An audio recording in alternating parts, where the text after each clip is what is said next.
In a few moments, I'll be signing an executive order imposing hard-hitting sanctions on the Supreme Leader of Iran and the Office of the Supreme Leader of Iran and many others.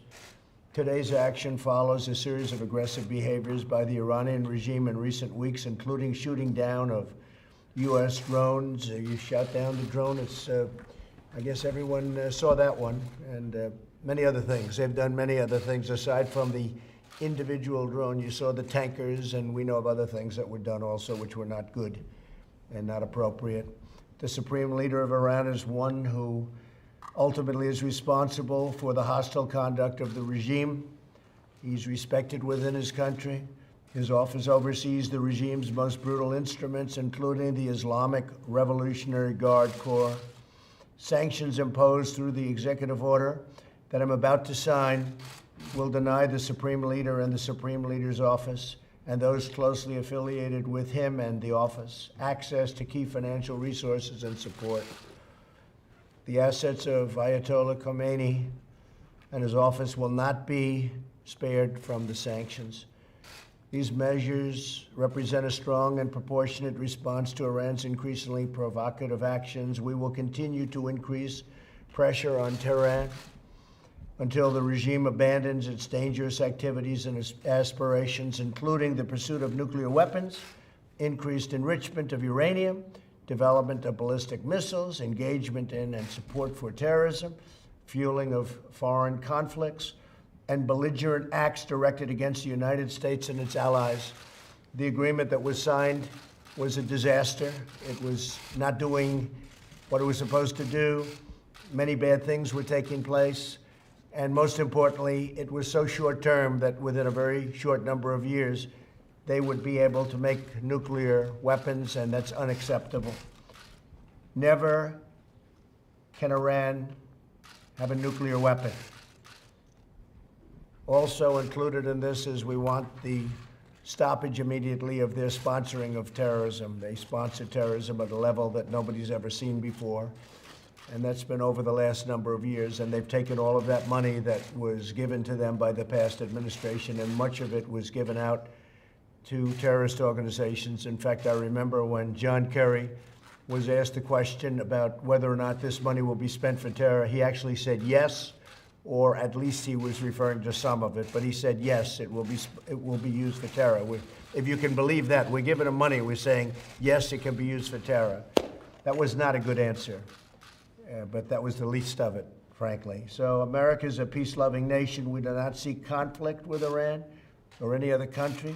I look forward to the day when sanctions can be finally lifted and Iran can become a peaceful, prosperous, and productive nation. That can go very quickly. It can be tomorrow. It can also be in years from now. So I look forward to discussing whatever I have to discuss with anybody that wants to speak. In the meantime, who knows what's going to happen? I can only tell you we cannot ever let Iran have a nuclear weapon, and it won't happen. And secondly, and very importantly, we don't want money going out to sponsor terror.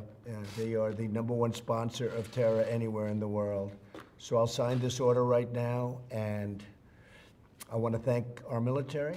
I want to thank all of the people that have been working with me over the last number of months on this. I think a lot of restraint has been shown by us, a lot of restraint, and that doesn't mean we're going to show it in the future. But I felt that we want to give this a chance, give it a good chance, because I think Iran potentially has a phenomenal future. And I say that about North Korea too. I've said it about North Korea. I think North Korea has a phenomenal future, and I think Iran also has a phenomenal future. And I think a lot of people would like to see them get to work on that great future. So I'll sign this now, and I appreciate you all being here. Thank you.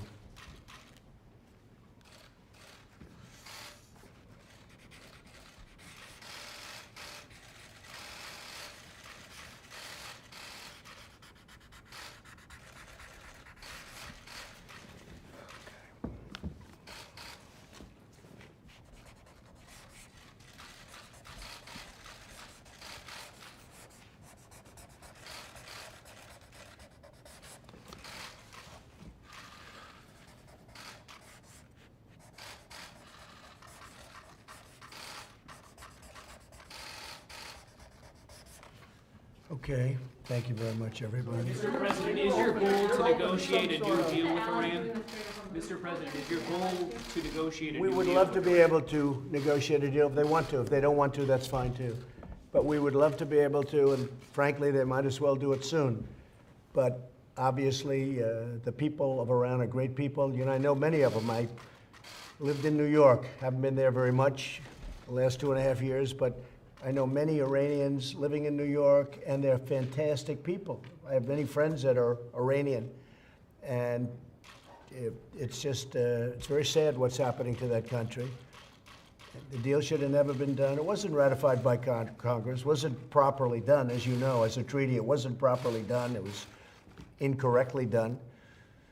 But we'll get it properly done. So we'll see what happens. I hope it's going to be for the good, but the people in Iran are great people, and all of the people I know, so many in New York, these are great people. Okay, anything else? Sir, just to be clear, is this the U.S. response to the Iranians shooting down the drone? This, you could probably, Steve, add that into it, but basically this is something that was going to happen anyway. Okay. If they breach the uranium limits on the 27th, will you take additional action? I won't say what I'll do, but I don't think they should do it. What is your message for the Supreme Leader, and do you want to meet with him one-on-one? My only message is this: he has the potential to have a great country, and quickly, very quickly. And I think they should do that rather than going along this very destructive path. Destructive for everybody. Destructive for everybody. We can't let him have a nuclear weapon. He said he doesn't want nuclear weapons.